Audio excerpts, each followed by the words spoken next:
Jack Reacher is back on the hunt. In Episode 2, the mystery around the deaths of his old teammates deepens, and Reacher comes face to face with brutal enemies, hidden secrets, and a major clue that might lead to the heart of the conspiracy. Let's break it all down. The episode begins with Reacher, Neagley, and O'Donnell leaving Swan's house. They wonder why no one's attacked them yet. Since Reacher and O'Donnell are hard to trace, they think Neagley might be next. They try calling their other teammates Sanchez and Orozco again to warn them. Meanwhile, Reacher spots a black SUV outside Franz's widow's house. He walks up, kicks the car, and the airbag explodes in the driver's face.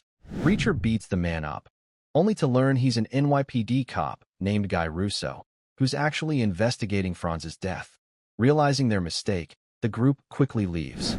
Neagley warns Reacher not to jump to conclusions. They decide to head to Atlantic City, where Sanchez and Orozco were last known to be. On the villain's side, Langston tells Hitman Seropian to stay on Reacher and the group. They're being watched. In Atlantic City, Reacher's team reunites with Carla Dixon, another member of their old 110th unit. She was working undercover, but joins them right away. Reacher informs her that Franz and Swan are dead, and Sanchez and Orozco are missing. We get a flashback of Reacher and Dixon back in Afghanistan. Dixon was great with numbers, and they clearly had feelings for each other. The team searches for clues in Atlantic City. At Sanchez and Orozco's office, they find it trashed, but they spot a framed photo showing Sanchez and a woman at a bar called Lucky Lounge. At the bar, Reacher and Neagley pretend to be customers. The bartender recognizes the photo and tells them to wait in the back. But it's a trap. A fight breaks out. At the same time, O'Donnell and Dixon chase down the woman from the photo. She tells them someone had come looking for Sanchez earlier. She also mentions something strange, 650 and 100K. Later, the group talks to the casino's head of security. He says Sanchez and Orozco used to do freelance work for them. When they mention 650 and 100K, he connects it to a $650 million gambling scam. He offers them a free suite while he investigates. That night, Dixon wins big at the casino by counting cards. Reacher saves her from being kicked out, and the two share a quiet moment. But Seropian is watching. Later, Reacher and Dixon go for a walk and realize they're being followed. They're attacked, and a brutal fight breaks out in a construction site. Reacher is stabbed, but kills one man. Dixon shoots another.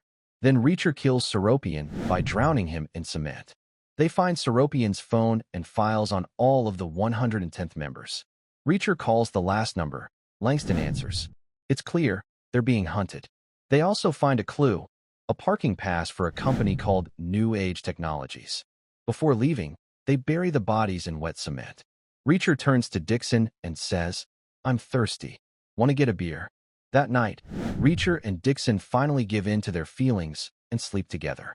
Meanwhile, in snowy Colorado, a man called Am discusses a deal involving a truck carrying something big, 650 units, likely cash. He promises the driver won't be harmed. Back at the hotel, the head of security tells Reacher's group that 2 more bodies were found upstate. It's Sanchez and Orozco. Their deaths match Franz's. This confirms the truth. The case isn't about Atlantic City. It all leads back to New York.